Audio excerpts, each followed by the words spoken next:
Mari bau, apa kabar semua? Kita melakukan kebaktian kita di mana kita berada. Baik Tuhan itu berada dalam hati kita, bukan hanya berada di gereja. Amin.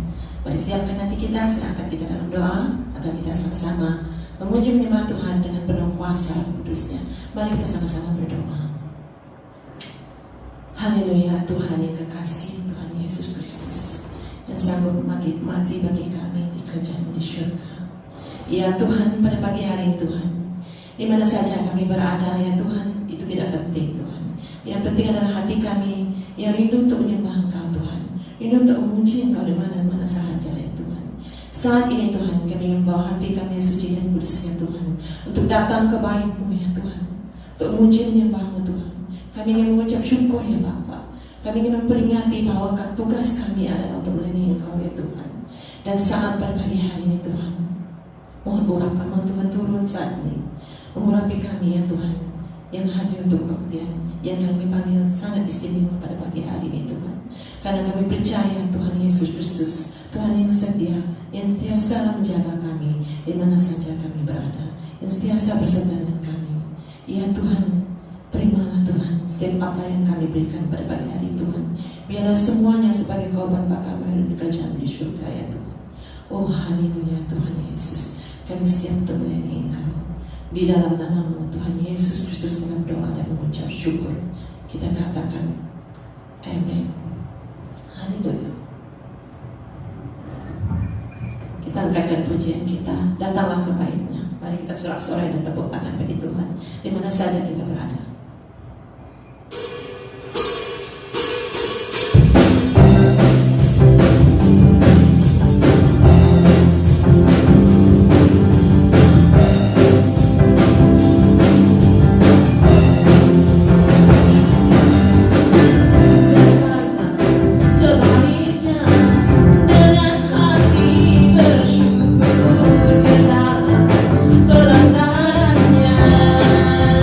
Dengan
kita bagi kehidupan kita.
Saatnya kita siapkan pribadi kita naikkan penyembahan.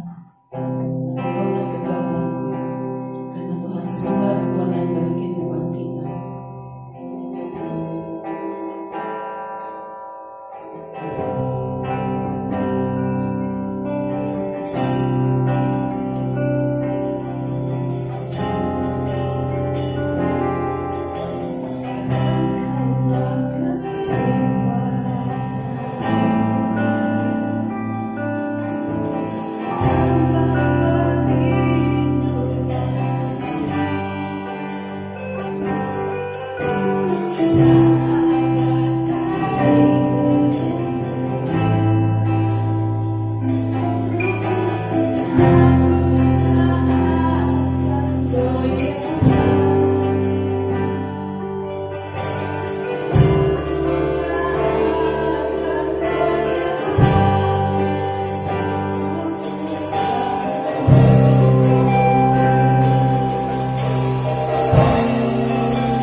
bagi kami dan Bapa. Terima kasih Tuhan Bapa. Terima kasih Tuhan Bapa berjalan iman kami Tuhan, kami bawa ke depan Tuhan, biar Tuhan Yesus memang dimuliakan dan ditinggikan Tuhan Bapa. Tuhan, sebentar lagi kami akan mendengarkan firman Tuhan Bapa.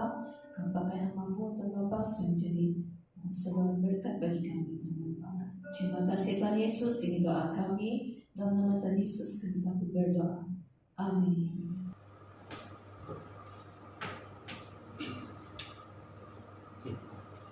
Salam Bapak Ibu, Saudara dan para pendengar sekalian. Selamat pagi saya ucapkan kepada kita semua pada pagi hari ini. Terima kasih atas kebersamaan kita mengikuti ibadah online, dan terima kasih kepada yang setia mengikuti ibadah online kita pada setiap hari Ahad. Tuhan memberkati kita semua, dan kita akan meneruskan firman Tuhan pada pagi hari ini. Mari kita berdoa. Saya akan bawa kita dalam doa. Mari kita berdoa. Tuhan, kami berdoa menyerahkan masa yang kami pergunakan pada pagi hari ini untuk kami mendengar firman-Mu. Tuhan memberkati setiap kami yang mendengar firman-Mu pagi hari ini, agar setiap kami diberkati bersama-sama, agar melalui kebenaran firman-Mu iman kami dikuatkan.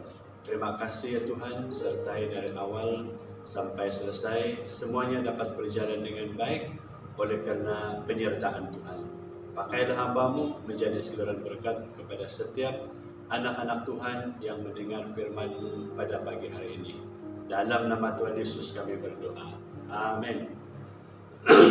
Bapak Ibu, Saudara yang dikasihi Tuhan, pada pagi hari ini sesuai dengan minggu di mana kita mengadakan perjamuan kudus, saya ingin membawa kita belajar ataupun mendengar tentang tema yang berkaitan dengan perjamuan kudus pada pagi hari ini. Jadi tema kita pada pagi hari ini adalah perjamuan kudus sebagai peringatan akan Kristus, ataupun perjamuan kudus sebagai peringatan akan Tuhan, yang saya ambil daripada 1 Korintus 11 ayat 17 sampai ayat yang ke-34. 1 Korintus 11 17 sampai 34 saya baca, namun saya tidak baca sampai ayat 34, saya hanya baca ayat 17 sampai 22. Mari kita lihat dalam Alkitab kita ataupun handphone kita yang ada Alkitab, ayat 17 sampai ayat 34, namun saya baca sampai 22. Dalam peraturan-peraturan yang berikut, aku tidak dapat memuji kamu sebab pertemuan-pertemuanmu tidak mendatangkan kebaikan, tetapi mendatangkan keburukan. Sebab pertama-tama aku mendengar bahwa apabila kamu berkumpul sebagai jemaat, ada perpecahan di antara kamu, dan hal itu sedikit banyak aku percaya. Sebab di antara kamu harus ada perpecahan, supaya nyata nanti siapakah di antara kamu yang tahan uji. Apabila kamu berkumpul, kamu bukanlah berkumpul untuk makan perjamuan Tuhan, sebab pada perjamuan itu tiap-tiap orang memakan dahulu makanannya sendiri, sehingga yang seorang lapar dan yang lain mabuk. Apakah kamu tidak mempunyai rumah sendiri untuk makan dan minum? Atau maukah kamu menghinakan jemaat Allah dan memalukan orang-orang yang tidak mempunyai apa-apa? Apakah yang kukatakan kepada kamu, memuji kamu? Dalam hal ini aku tidak memuji. Perjamuan kudus adalah salah satu dari dua sakramen yang diselenggarakan oleh gereja-gereja Kristen, yang mana harus diperingati secara reguler sebagai peringatan akan apa yang Allah sudah lakukan bagi kita di dalam Kristus, dan sebagai pengharapan akan perayaan kita dalam kerajaannya di surga. Kalau kita perhatikan, perjamuan kudus ini harus dilakukan dengan sikap yang sesuai dan benar. dengan mengakui maknanya, memperlakukan gereja Kristus secara terhormat, dan dengan saling mengakui bahwa setiap kita memerlukan pertobatan dan kasih karunia. Nah, Bapak Ibu yang dikasihi Tuhan, dua sakramen di dalam gereja, pertama umat Allah yaitu Israel di Perjanjian Lama dan gereja di Perjanjian Baru.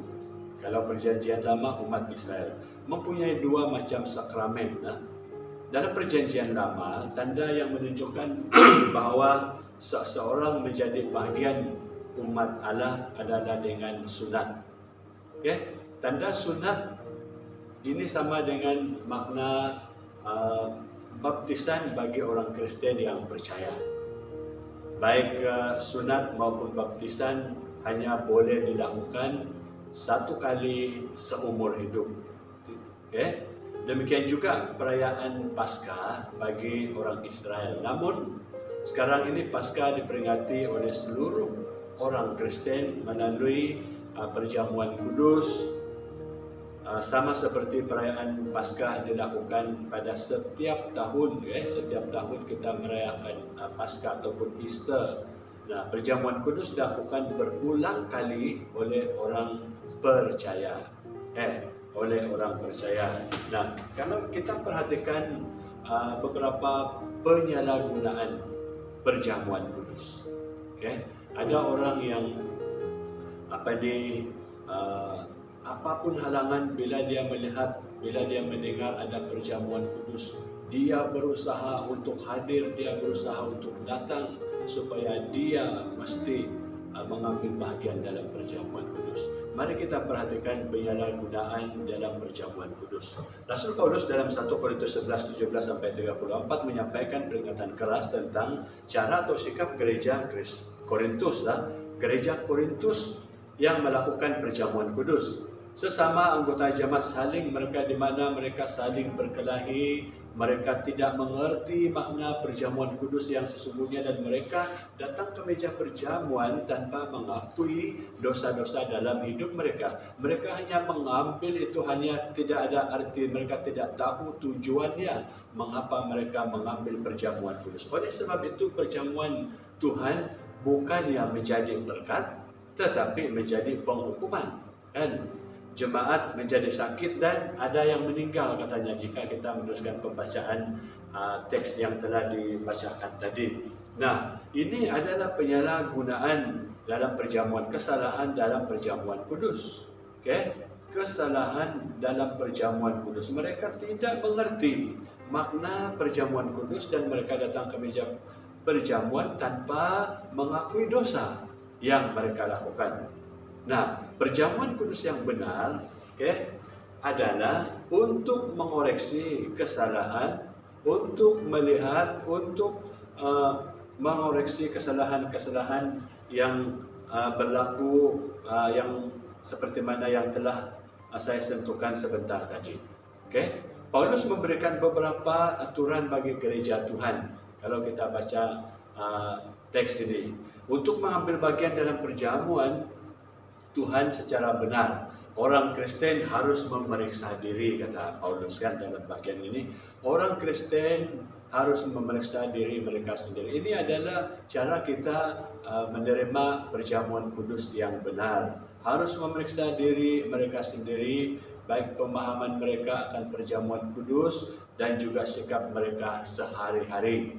Bukan hanya minggu waktu menjalankan perjamuan kudus, kita ambil selepas itu kehidupan kita sama seperti sebelumnya, tidak mengakui dosa kita, masih lagi hidup menurut dunia ini dan sebagainya. Tetapi kalau kita perhatikan di dalam bahagian ini, perjamuan kudus yang benar, kita harus memeriksa diri kita sendiri, pemahaman kita akan perjamuan kudus itu sendiri, dan hidup kita sehari-hari kita harus jaga.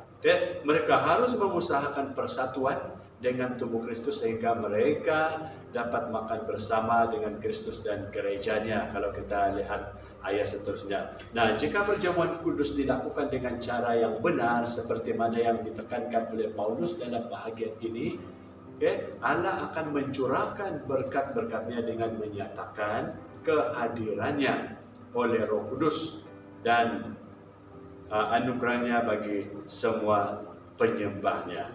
Nah, jadi kalau kita lihat ada beberapa hal perkara yang harus kita perhatikan perjamuan kudus yang benar yang harus kita lakukan. Pertama, datang ke meja perjamuan.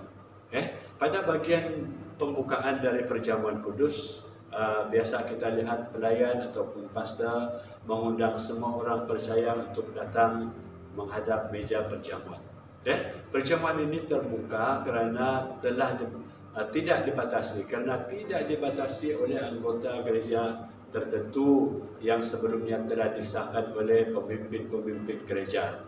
Meja yang terbuka ini menggambarkan adanya kesatuan umum di antara semua orang percaya di dalam Kristus. Ini adalah undangan karena perjamuan kudus adalah alat kasih karunia bagi orang percaya.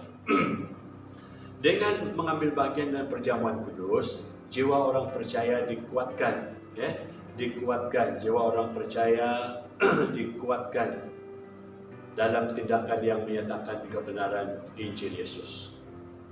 Dia mati disalib bagi orang-orang berdosa. Kita meminum cawan air, anggur, karena darah Kristus tercurah bagi pengampunan dosa-dosa kita. Kita memakan roti perjamuan karena tubuh Kristus dipecah-pecahkan agar umatnya dapat hidup. Kita harus memiliki kerinduan yang besar untuk datang ke meja perjamuan karena semua orang berdosa yang telah ditebus memerlukan pertolongan dari kasih karunia Kristus. Ibrani 4 ayat 14 sampai 16. Nah, jadi ini yang harus kita lakukan waktu kita mengambil perjamuan kudus, datang ke meja perjamuan. Yang kedua, koreksi diri kita sendiri. Selidiki diri kita sendiri. Tentangan yang diberikan Rasul Paulus kepada orang Kristen adalah untuk mempersiapkan diri mereka sebelum makan dari perjamuan Tuhan. Nah, jadi tahap pertama dari pemeriksaan, dari memeriksa mengoreksi diri ini adalah agar umat memahami makna perjamuan Kristus.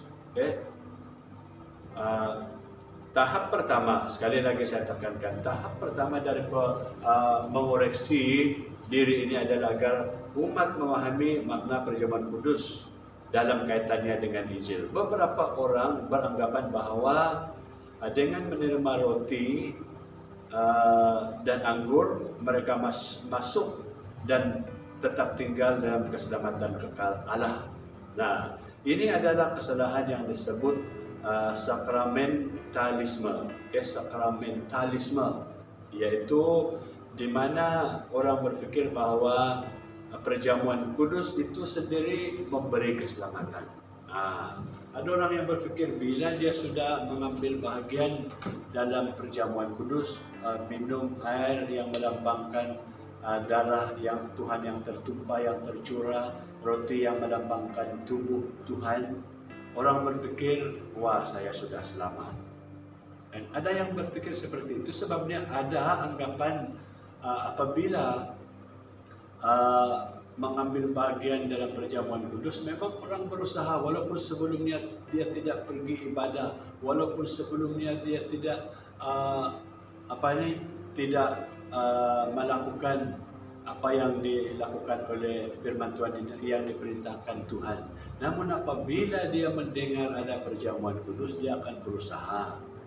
Sebab dalam pikiran orang yang seperti ini, apabila dia minum dan makan roti ini waktu perjamuan kudus, dia sudah selamat, katanya. Ada orang yang seperti ini adalah satu kesalahan, satu anggapan yang salah. Itu sebabnya Paulus katakan harus mengoreksi diri kita. Jangan mempunyai anggapan yang salah. Waktu kita mengambil bagian dalam perjamuan kudus, kita pikir, wah saya sudah selamat. Ini satu kesalahan. Nah, jadi perjamuan kudus itu menjadi efektif karena ia adalah tanda, ia adalah tanda yang dapat dilihat dan mewakili karya Kristus di atas kayu salib. Nah, Yesus menyelamatkan melalui iman kita, melalui apa yang sudah dilakukannya di atas salib. Karena alasan ini hanya orang yang dapat memahami makna perjamuan kudus yang dapat ambil bahagian. Jadi, Bapak Ibu yang terkasih, saudara yang dikasihi Tuhan, waktu kita mengambil bahagian dalam perjamuan kudus, kita harus memahami, kita harus mengerti mengapa kita mengambil bahagian dalam perjamuan kudus. Dalam 1 Korintus 11, kalau kita lihat bagian yang selalu dibacakan setiap kali kita mengadakan perjamuan kudus, selalu dikatakan menjadi peringatan akan aku, kan? Berbuatlah ini menjadi peringatan akan aku. Itu kata Tuhan. Nah, jadi setiap kali kita mengadakan perjamuan kudus, kita ingat apa yang Tuhan telah lakukan 2000 tahun yang lalu. Dan dengan mengambil bahagian dalam perjamuan kudus, kita mengerti, kita memahami mengapa kita mengambil bahagian.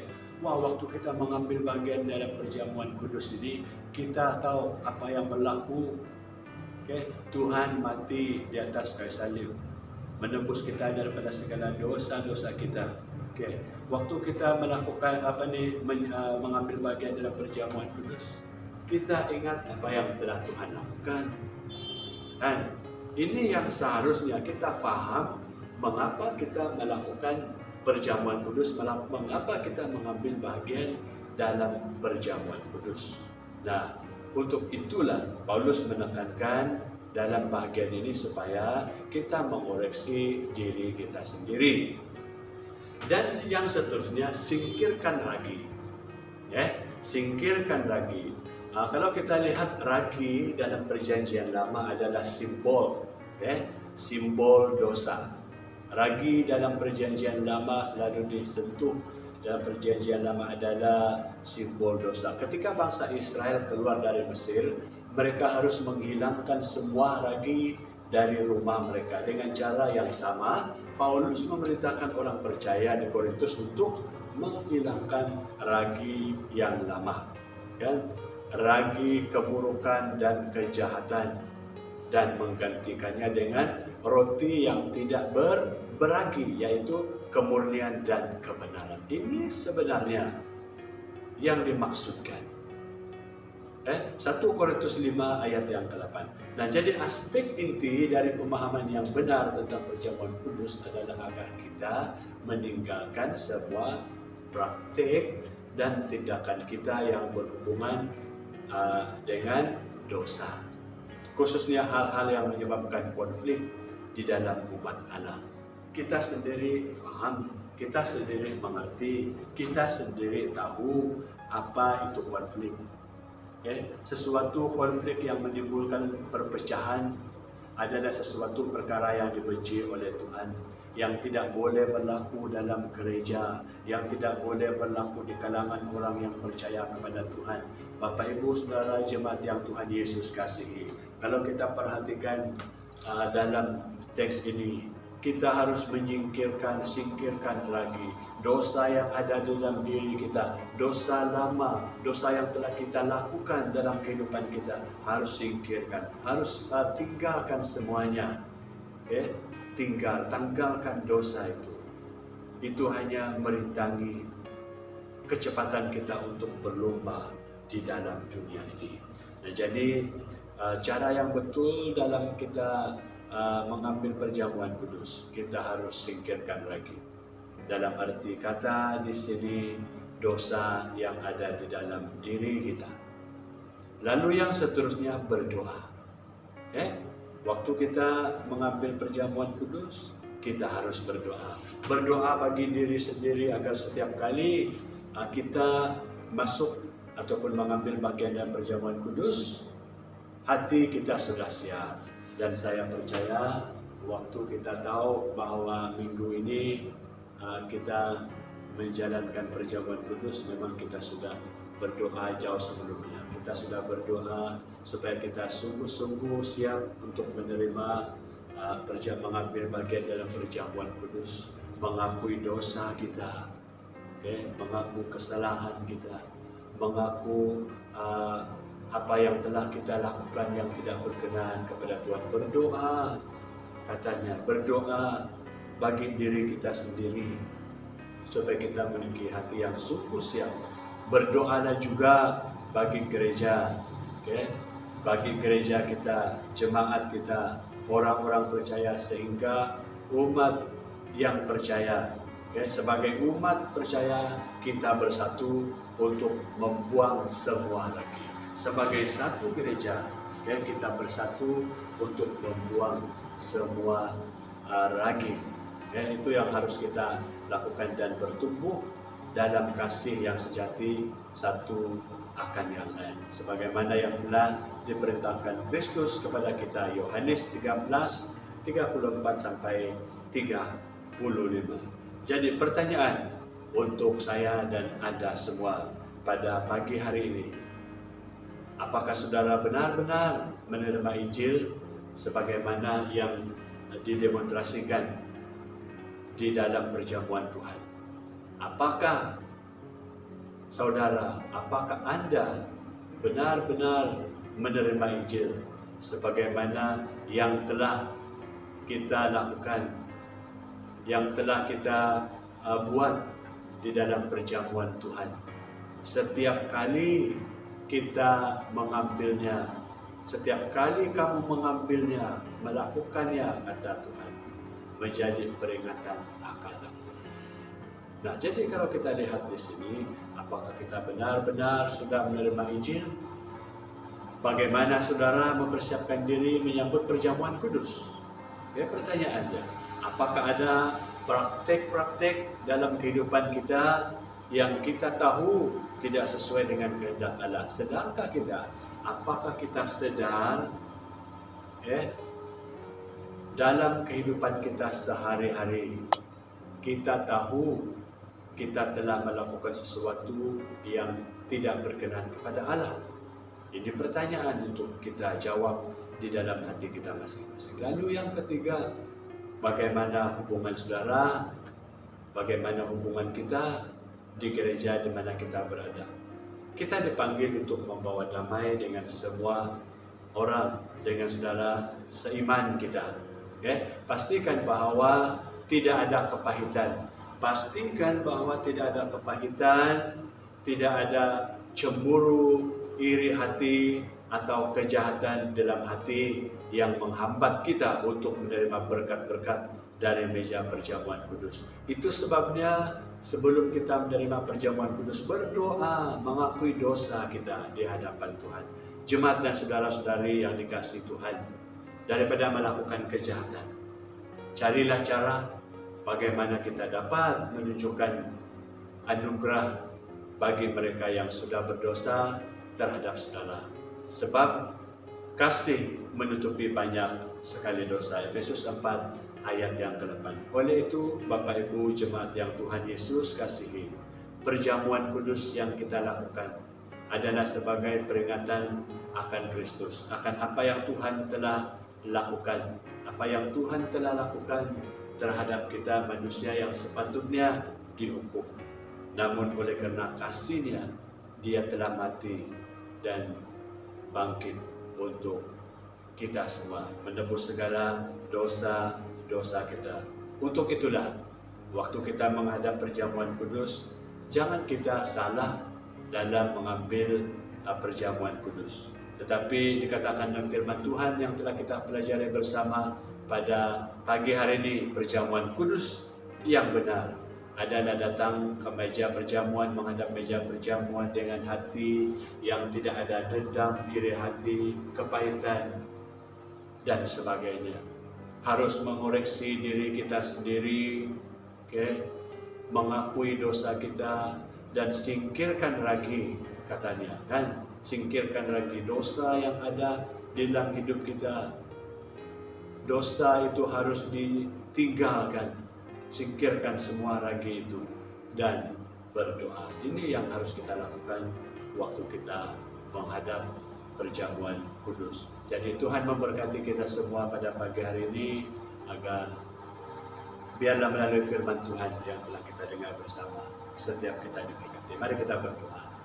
Terima kasih ya Tuhan Yesus atas kasih kebaikan-Mu bagi kami, telah menyertai dari awal pemberitaan firman-Mu sehingga selesai, dan hamba-Mu telah berbicara tentang perjamuan kudus pada pagi hari ini. Hamba berdoa bagi setiap pendengar pada pagi hari ini, berkati mereka semua agar terus diberkati, dikuatkan dalam kehidupan masa-masa ke depan ini, supaya dalam kehidupan setiap kami nama Tuhan dimuliakan. Berkati cara kami seterusnya, supaya dalam setiap yang kami lakukan sungguh nama Tuhan dimuliakan. Haleluya Tuhan, dalam nama Tuhan Yesus kami berdoa. Amin.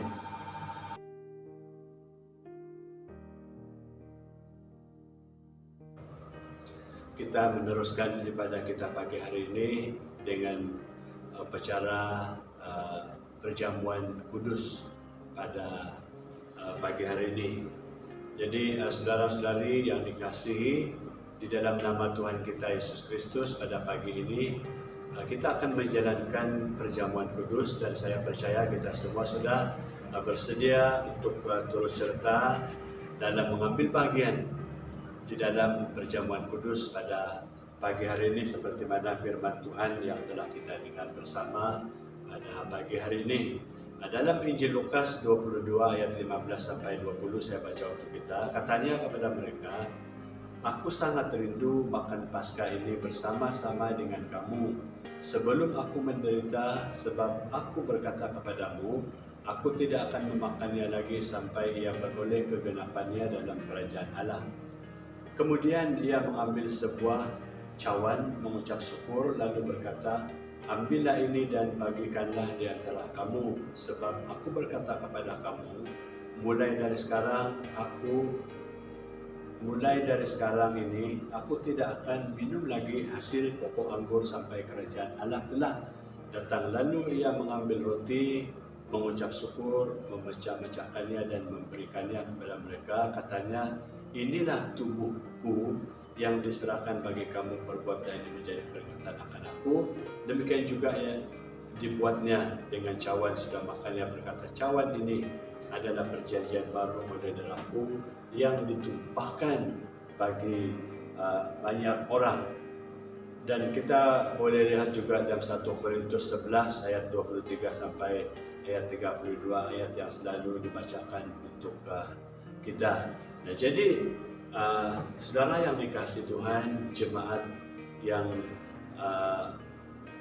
hadir pada pagi hari ini, yang turut serta dalam perjamuan kudus, Tuhan Yesus adalah Allah. Dia itu pribadi anak yang menjadi manusia. Tuhan Yesus mati di atas kayu salib untuk menjadi hukuman atas dosa-dosa kita. Dikuburkan, namun pada hari yang ketiga ia bangkit dari kematian, lalu kembali ke surga. Jadi pengorbanan Yesus di atas kayu salib terjadi hanya satu kali dan sempurna untuk menyelamatkan manusia yang percaya dan menerimanya. Oleh itu, setiap kali kita makan roti dan minum dari cawan perjamuan Tuhan, kita mengingati Dia. Roti melambangkan tubuh Tuhan yang telah dihancurkan ketika menanggung dosa manusia. Ia dipukul, dicambuk, tangan dan kakinya dipaku, serta lambungnya ditikam. Dengan makan roti ini, kita menyatakan telah menerima apa yang telah dilakukan Tuhan Yesus Kristus bagi kita. Sedangkan cawan melambangkan darah Tuhan Yesus yang tercurah.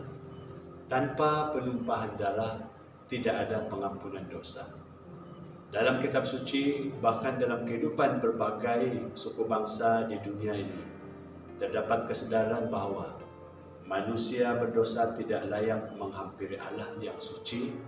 Karena itu harus ada pengorbanan berupa hewan sebagai lambang penyucian. Jadi sebagaimana dalam ibadah orang Israel ketika menghadap hadirat Allah agar mendapat pengampunan dosa, maka Tuhan menetapkan adanya korban binatang. Hal ini menegaskan bahwa semua orang berdosa seharusnya dihukum mati karena dosa-dosanya. Namun, korban binatang tersebut dianggap menjadi pengganti bagi orang yang seharusnya mati itu. Okay? Nah, jadi Tuhan Yesus adalah korban pengganti yang sesungguhnya, dan darahnya yang tercurah telah menyucikan dan membebaskan kita dari kematian kekal. Walaupun perjamuan kudus hanyalah lambang dari apa yang telah dilakukan Tuhan Yesus di atas kayu salib, kita tidak boleh melakukannya dengan sesuka hati. Karena dengan melakukannya, kita mengingat akan kasih-Nya serta pendorong untuk menjadi saksi bagi Kristus sampai Ia datang. Sebab itu, marilah kita mengambil cawan dan roti sebentar nanti, seperti mana firman Tuhan yang telah kita dengar bersama pada pagi hari ini. Jadi sebagai jemaat Tuhan, sebagai anak-anak Tuhan, sebagai pribadi yang telah ditebus dari segala dosa kita, mari kita mengambil waktu untuk berdoa, mensyukuri pengorbanan Kristus bagi kita, sambil kita menyatakan pengakuan dosa kita kepada Tuhan. Jadi apabila sepanjang kehidupan ini ada dosa yang belum kita akui, yang menghalangi kita untuk bersekutu dengan Tuhan dan sesama, mari kita berdoa secara pribadi. Mari kita diam sejenak, berdoa dalam hati kita.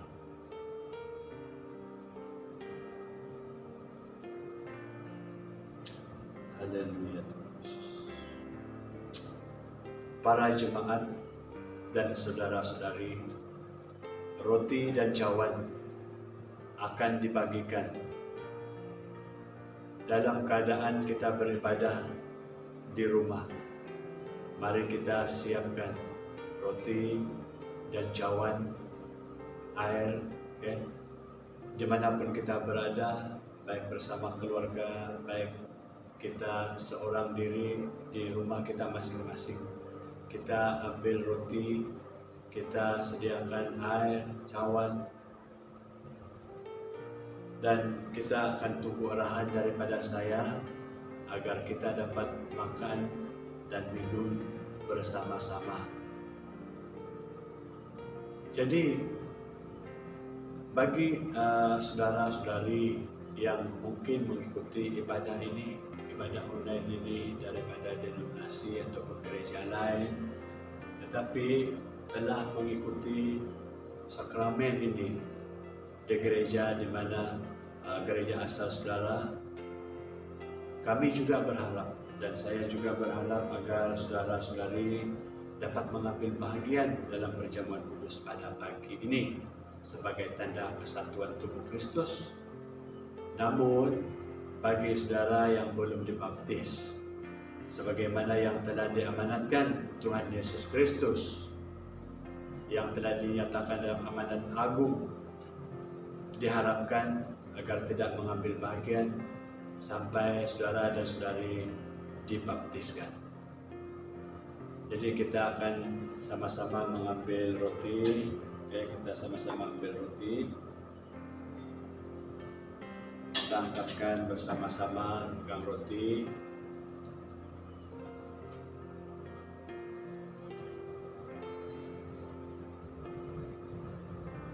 Inilah tubuhku yang diserahkan bagi kamu.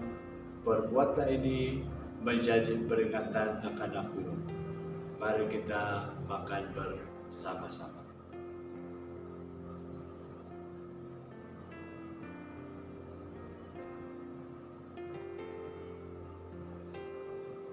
Kita akan mengambil cawan, air yang telah kita sediakan masing-masing. Hampir kita mengangkatnya.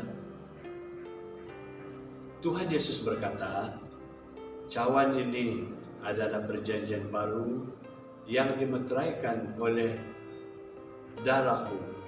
Perbuatlah ini setiap kali kamu meminumnya menjadi peringatan akan aku. Mari kita minum bersama.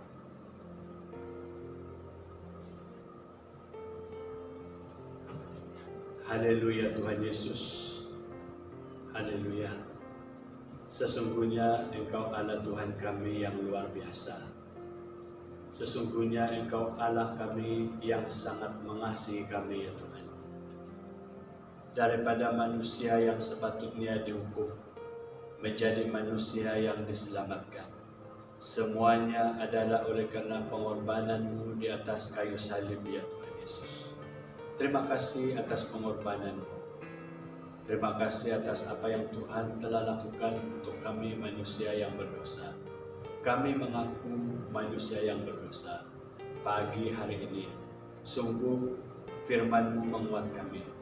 Sungguh apa yang telah kami dengar bersama pagi hari ini mendorong kami. Tuhan melalui perjamuan kudus ini, biarlah kami menjadi anak-anak-Mu, menjadi pribadi yang terus bersaksi, terus bersemangat hidup untuk Engkau, bersaksi kepada orang-orang di sekitar kami ya Tuhan, menjadi saksi-Mu dimanapun kami berada. Berkatilah setiap kami yang telah mengambil bahagian dalam perjamuan kudus, agar sungguh-sungguh iman kami dikuatkan, agar sungguh-sungguh iman kami dibangunkan bagi pribadi-pribadi anak-anak-Mu ya Tuhan Yesus yang mungkin ada yang belum dibaptis. Tuhan, agar Roh Kudus akan bekerja dalam hati mereka, supaya pada masa yang ke depan ini mereka juga memberi diri mereka dibaptis dan menerima Tuhan sebagai juru selamat pribadi mereka. Terima kasih ya Tuhan, oleh karena penyertaan-Mu dari awal sehingga selesai, semuanya dapat berjalan dengan baik. Segala pujian syukur kepada-Mu ya Tuhan, dan kami percaya melalui ibadah kami pagi hari ini, sungguh setiap pribadi kami diberkati. Haleluya Tuhan. Haleluya Roh Kudus. Ini doa kami hanya dalam nama Tuhan Yesus kami semua sudah berdoa. Amin. Amin. Puji Tuhan, Bapak Ibu jemaat yang Tuhan Yesus kasihi, ibadah kita hanya sampai di sini. Semoga semua kita diberkati, jemaat yang ada di sekitar Bau, jemaat yang ada di Pangkalan Tebang, di Sengai, di Kucing, dimanapun berada, Tuhan memberkati kita semua. Kita berjumpa lagi pada minggu yang akan datang di hari dan waktu yang sama. Tuhan memberkati.